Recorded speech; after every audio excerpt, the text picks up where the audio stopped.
ingin memberi petunjuk kepada kita bahwa Dia ada, atau ada yang ada, namanya Allah. Ini mulanya. Oh, kalau begitu kami ada juga, itu sama kami dengan Allah. Atau yang lain juga ada matahari, bulan. Nah, adanya Allah qadim. Nah, ini mulai berbeda. Jadi adanya Allah qadim artinya berdiri sendiri, terdahulu. Kalau qadim kan terdahulu. Qidam kalau bahasa sering didengar qidam. Qadim terdahulu. Jadi ada Dia terdahulu, sementara ada yang lain tidak terdahulu, apalagi kita. Makanya untuk mengkakokan orang yang mempertuhankan Isa, argumen Allah dalam Quran, kenapa kalian jadikan Isa sebagai ilah? Sementara Dia dan ibunya, coba, Dia dan maknya itu makan. Jadi ketika Allah bilang Dia dan ibunya, berarti ada mendahului. Sedangkan yang jadi Rabb itu seharusnya nggak ada yang mendahulunya, paham? Itu saja enggak. Allah, adanya Allah itu baqa. Nah, itu kekal. Sementara Isa tidak kekal. Kami kan menyembah Dia belum mati.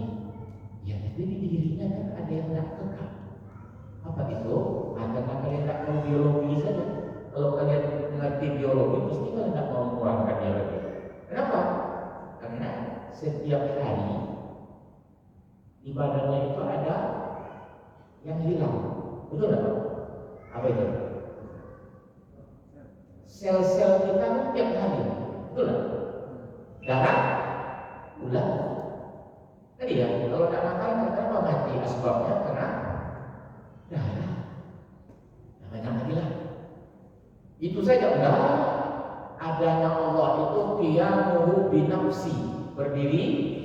Kalau lagi sementara manusia tidak bisa berdiri sendiri. Dia tergantung kepada air, tergantung kepada makanan, tergantung kepada oksigen, tergantung matahari. Namanya.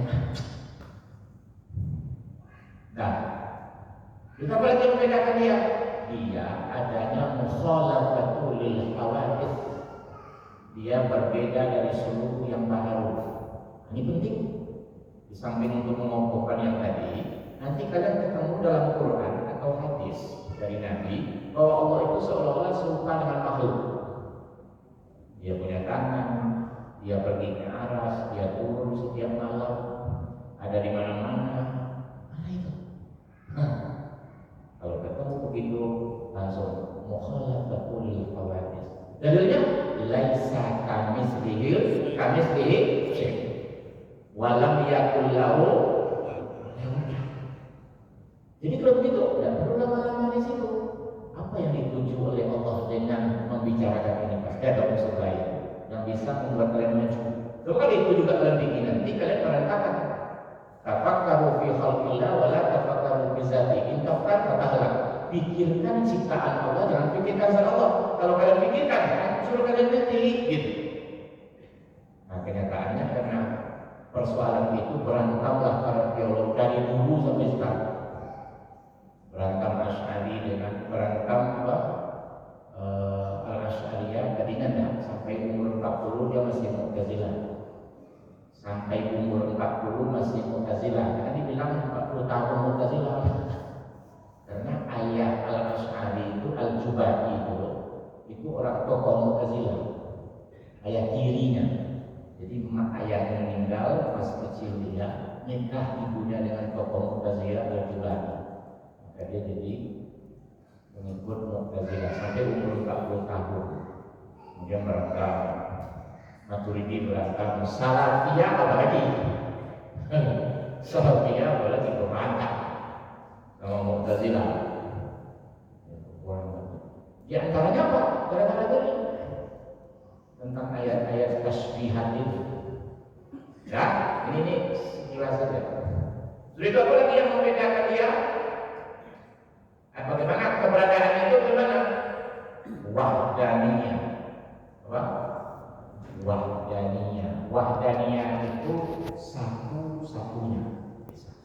Hanya Dialah yang adanya qadim, yang adanya baqa, yang adanya qiyamuhu binafsi, yang adanya mukhalafatul lil. Udah sampai situ aja. Yang sambung pula lagi. Baca dulu. Dah, itu dulu. Bagaimana? Apa mau apa? Ada yang mau ditanya?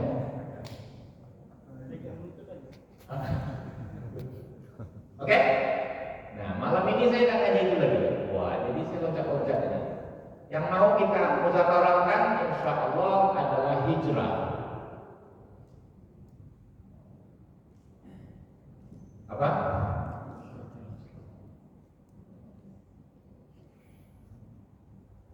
Bicara hijrah ini di Indonesia dari tahun 80. Maksud saya begini, bicaranya itu karena dulu ada aktivis kampus macam-macam kebangkitan Islam, dimulailah dari hijrah. Sehingga ada pula peringatan tahun baru hijrah. Sebelum 80 belum ada kan? Pak ayat berapa? Tahun 70 ada? Oh, memperingati tahun baru hijrah. 80 ke atas. Betul kan? Yang ada muncul Quran Islami kan? Betul. Tapi hijrah nggak boleh. Nah, karena itu berantem lagi gitu. Gimana ya? Udah, dengan itu kita berantem lah. Hijrah itu paling tidak dari seluruh pengertian yang diberi oleh para pakar, saya memahaminya dua saja. Pertama, hijrah itu pengertiannya pindah tempat.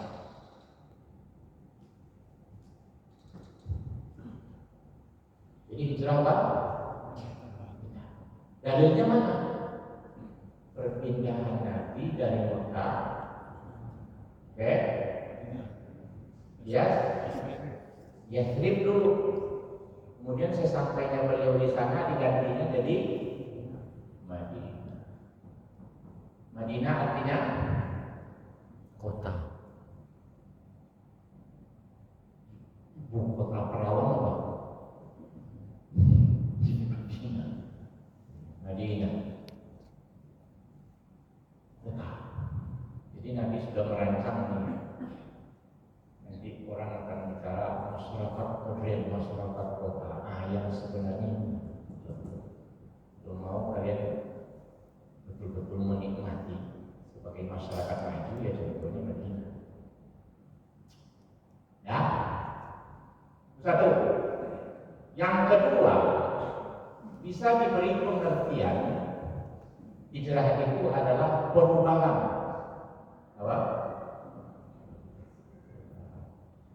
Nah, pula dalilnya.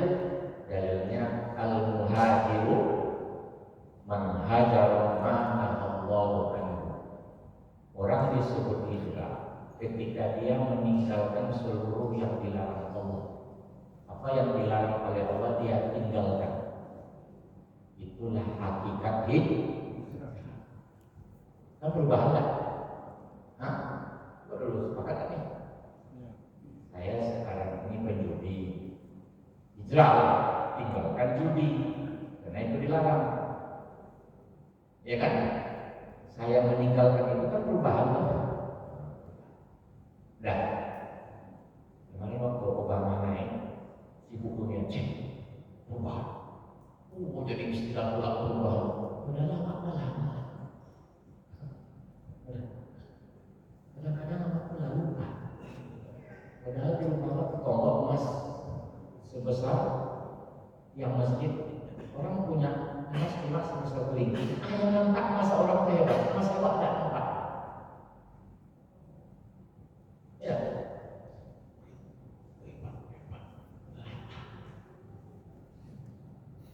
Jadi hijrah pindah tempat dan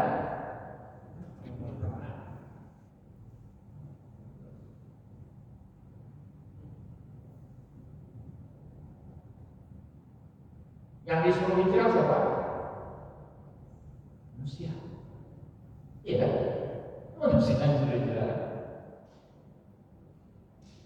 Ada hijrah kan?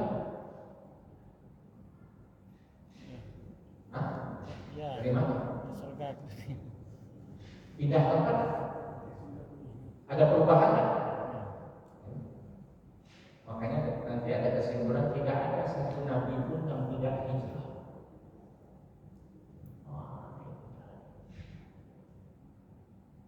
Manusia yang disuruh hijrah, manusia itu oleh Al-Quran dinamakan insan. Apa namanya? Insan. Apa lagi? Al-Bashar. Ini dalam Quran semua kan? Bashar ini dari terbit matahari, terbenam matahari kemarin sampai tenggelam tadi. Nah, kita disuruh membaca yang ayat di dalamnya ada kata bashar. Surat apa? Kahfi. Kemudian berbanyak selawat. Jadi selawat di malam Jumat sampai terbenam matahari di hari Jumat. Kemudian baca surat Kahfi. Ana basyarun mithlukum yuha ilayya. Begitu. Kemudian apa lagi?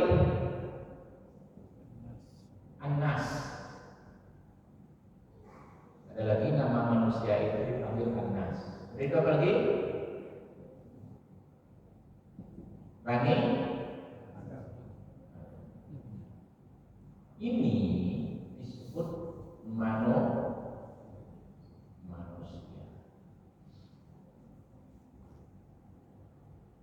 Ketika Allah memanggil manusia dengan nama insan, para ahli memberikan pengertian bahwa manusia itu makhluk psikis. Apa? Apa itu psikis? Jiwa.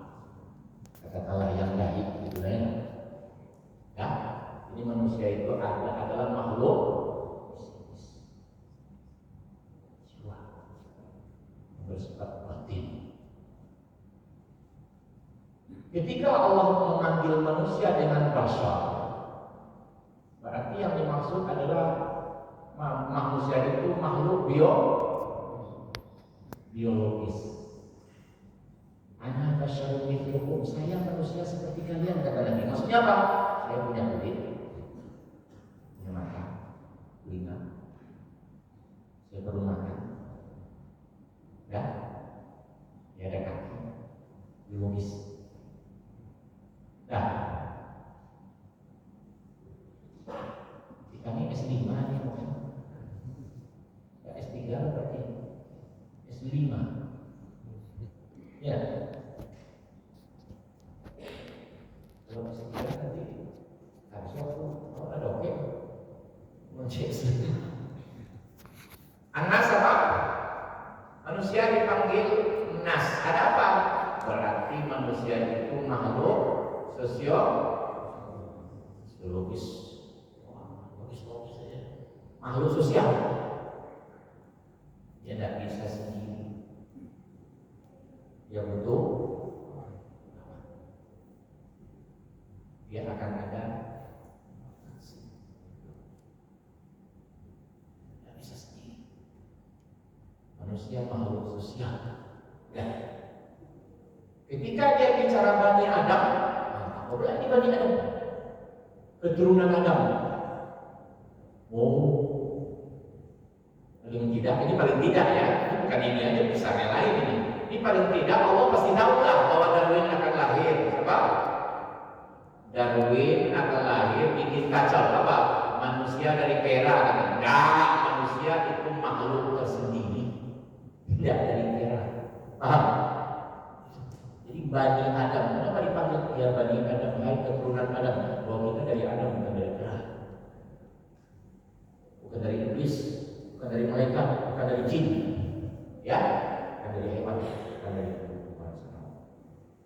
Tapi dari keturunan, walaupun Adam dari tanah, mau gitu. Paham? Coba pengaruh itu besar Pak. Manusia dari kerani besar pengaruh. Kalau Darwin silakanlah manusia dari kera, karena memang saya yai bentuk kera banyak kan. jalan cubit-cubit betul. Sudah itu makan gimana keras, sudah di tangan satu, di kiri satu, di situ. Itu sifat orang Yahudi itu. Tak pernah puas, iya kan?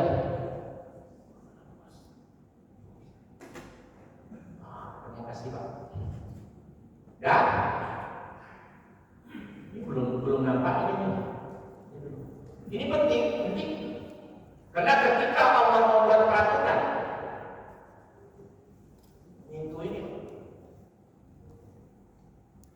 Walau pada karamna Bani Adam, kami sudah memuliakan keturunan Adam. Kami beri dia makanan yang thayyibah. Dalam makanan, berarti ada unsur ini. Dalam makanan, ada unsur ini. Mana pula unsur insannya? Fisikisnya, makanya suruh halal. Karena halal ini pengaruhnya kepada jiwamu. Kalau basor, fisikmu, thayyibah, gizi, masuk juga halal tadi. Kalau tidak bisa beli, berdarah, itu bahaya nanti kepada dan juga ke fisikis jiwa, betul lah. Kalau kau banyak makan babi, kita akan kayak babi. Ada penelitian kata, rupanya makanan mempengaruhi tingkah laku seseorang. Kalau banyak makan ulet, itu ulet bawah. Itu serius itu. Jangan tidak banyak-banyak hidung itu. Rupanya makanan banyak pengaruh kepada basar, fisik dan pikiran. Maka orang Israel makanannya seperti Islam. Untuk dia sama dia Islami makanannya, tapi untuk dijualnya ada yang haram. Tapi ya itu, betul lah. Makanya mereka dia.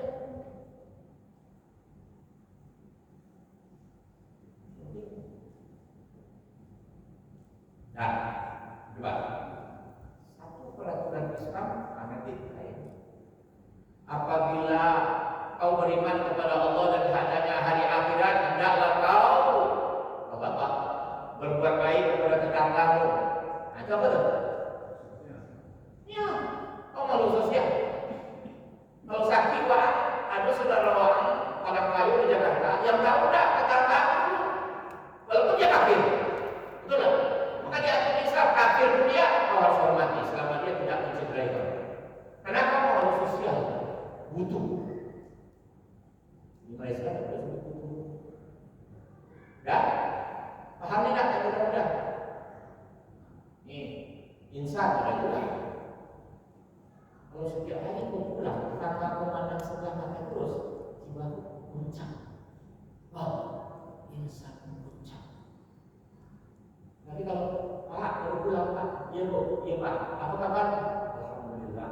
Enak kan? Pulang kerja capek-capek. Sehingga kita tahu betul lah, ramah. Tapi kalau awak pulang mau dipuji dulu. Kenapa? Paham tak ni? Maka disuruh. Kalau kau beriman kepada Allah dan adanya hari akhirat, kata Rasulullah, berbuat baik kepada man kana yu'minu billahi wal yawmil akhir. Man amana billahi wal yawmil akhir falyuhsin ila jari. Tiga syarat itu. Karena kita mau sosial, komunikasi, interaksi macam-macam. Falyaqul khairan aw liyasmut. Karena beriman kepada Allah dan adanya hari akhirat, kata Nabi, katakan yang baik kalau tidak pakai bahasa yang baik kalau tidak berbahasa. Baik bahasa lisan, tulisan, isyarat, lama. Karena kita perlu ini.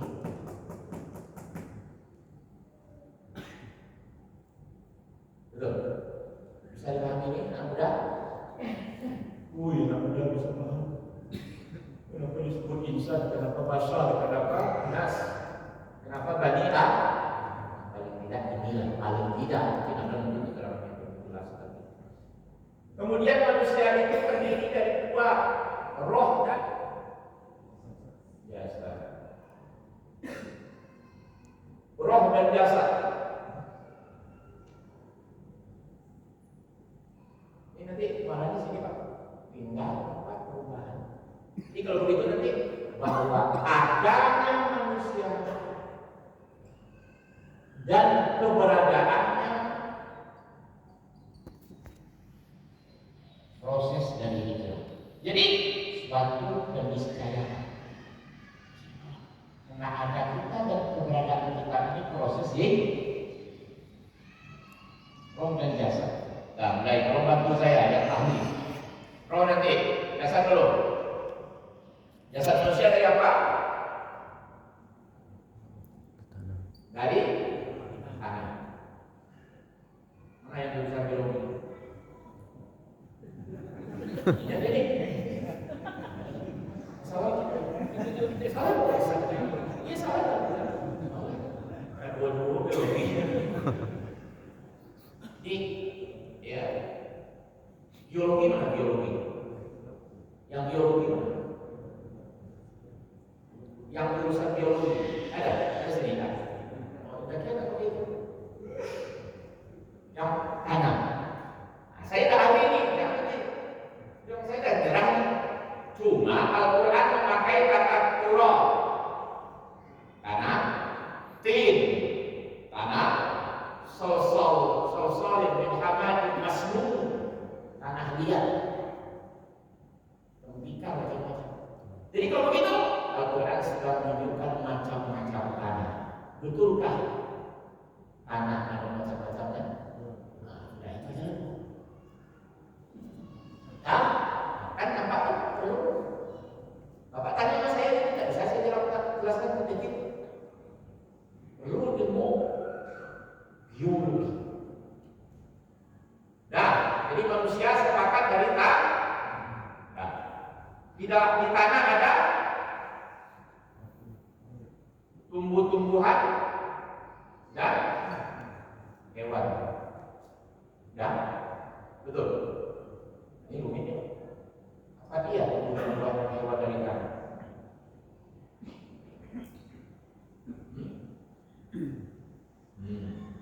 Belajar ya. Nanti di masa itu kan hari keadilan, dia mulai adilan. Di kiamat adli itu di masa itu sudah mulai, tapi di masa bencana. Saking adilnya, hewan itu yang kelahi sesama dia itu dibangkitkan juga, disuruh kita itu balas. Iya, kambing yang pernah mengandung kambing lain tanpa ada masalah, besok dihidupkan ke dalam hati itu sekarang kandung ada kandung. Paham tak? Bikin bersihnya. Pokoknya seluruh binatang yang bikin sesuatu yang dia akan di luar aturan Allah, besok dibangkitkan. Seluruh yang kena itu mundur, balas. Cuma setelah itu semuanya itu dikembalikan ke asalnya dari tanah. Maka si kafir nonton dengan kesusahannya, nonton.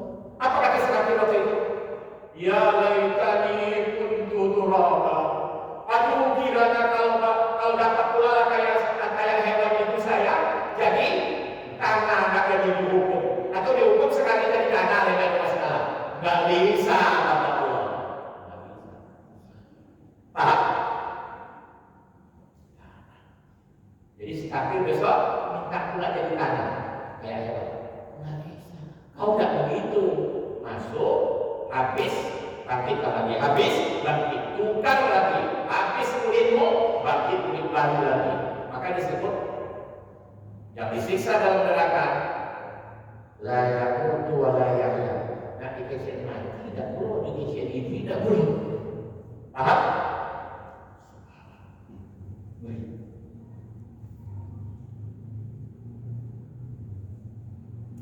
Sari pagi tanah diambil sama tumbuh-tumbuhan hewan. Betul tak? Pak, betul ya? Sari pati tumbuh-tumbuhan hewan namanya makanan, dimakan oleh si A. Sari patinya itu menjadi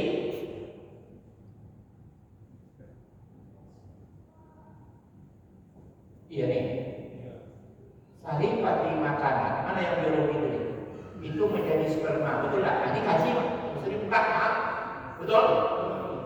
Serentak lah. Nah, jadi yang menjadi sperma itu saripati maka dulu dari hewan atau dari tumbuhan? Ada yang tahu? Saya nggak tahu Pak, nggak tahu.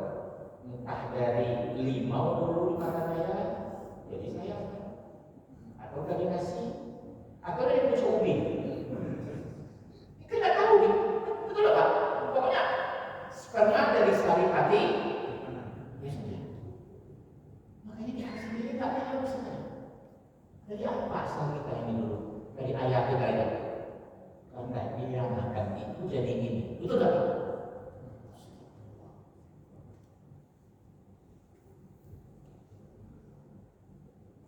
Sperma dipancarkan menuju rahim. Al-Quran menyebut rahim, jamaknya arham.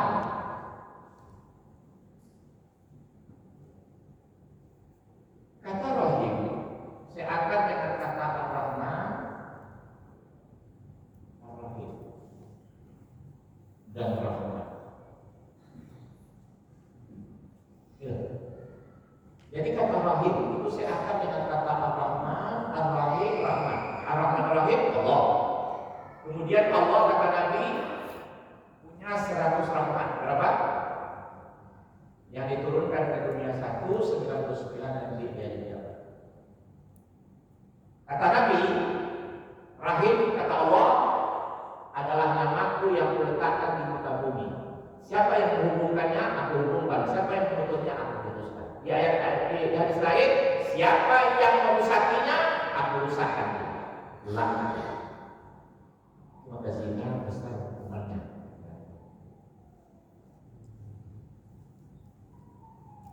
Ya.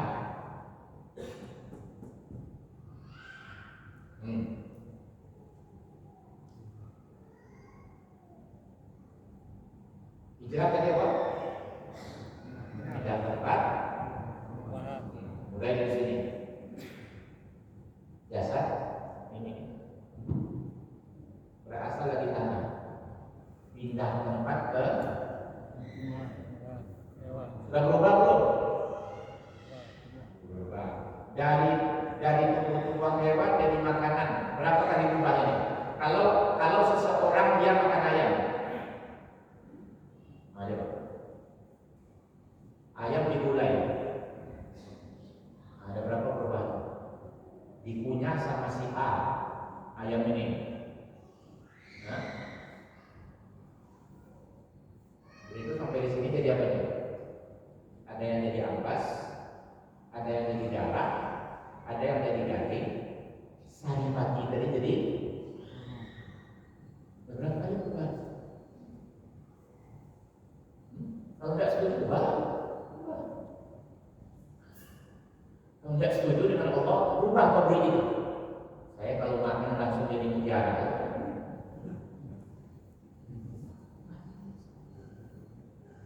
Tunduk kepada hijrah, yaitu berubah.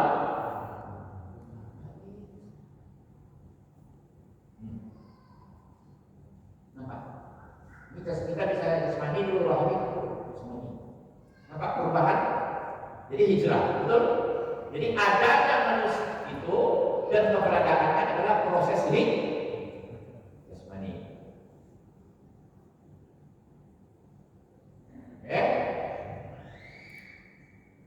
Belum. Iqra bismi rabbikal ladzi khalaq, khalaqal insana min 'alaq. Pertama makhluk yang langsung disebut Allah ketika disuruh membaca, meneliti, mengobservasi adalah manusia. Khalaqal insana min 'alaq.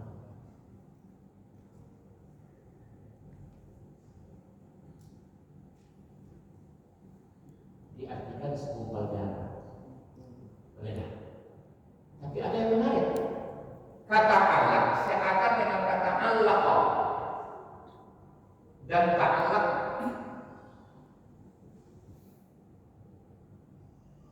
Alaq artinya menempel.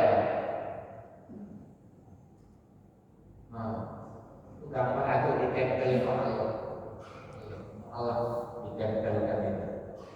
Mu'alaf. Sedangkan ta'alaf artinya memanjang. Oh itu, kan disuruh Allah perhatikan. Hai manusia, kalian itu dari Allah. Artinya apa? Kalian itu menempel dan memanjang.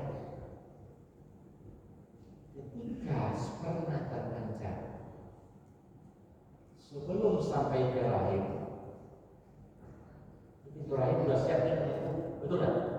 Kandungannya bagi apa namanya? Dah, saya tidak cerita tahu itu. Dah, nah yang ingin saya tanyakan, sebelum sampai ke rahim ini, adakah yang gugur di jalan? Ribuan atau jutaan? Hah? Jutaan. Jutaan.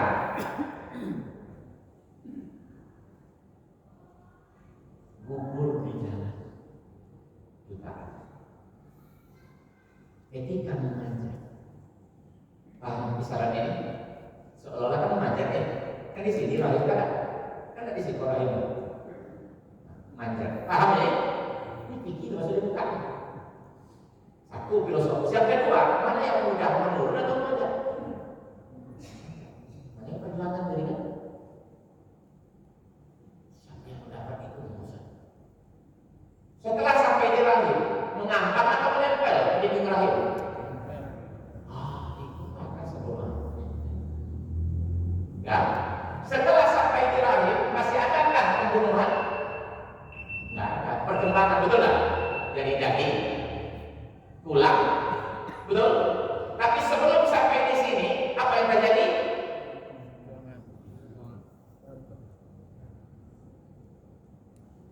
Nah, apa pelajarannya? Kok disuruh Allah perhatikan ini? Hei manusia, paling tidak, coba nih, balik ke sini. Kalian makhluk sosial, kalian makhluk psikis, kalian masuk biologi. Kalian makhluk sosial apa itu? Nah, coba. Selama manusia di muka bumi ini tidak mau menghubungkan dirinya dengan Rahman dan Rahim, tengok nih. Satu, kemudian tak mau bersilaturahmi dengan makhluk, bukan manusia saja, semua, maka akan terjadilah pembunuhan, saling tindas. Nah, sudah sebulan sosiologi, paham? Tak percaya? Selama manusia di muka bumi tidak mau menghubungkan dirinya dengan Rahman Rahim, kalau bahasanya kan menempel ke rahim, kalau begitu. Sudah apa lagi? Menghubungkan silaturahim, maka akan terjadilah saling bunuh, saling tindas, saling aniaya. Tapi kalau baik hubungan, maka akan terjadi pertumbuhan. Maka keluar hadis, siapa yang menghubung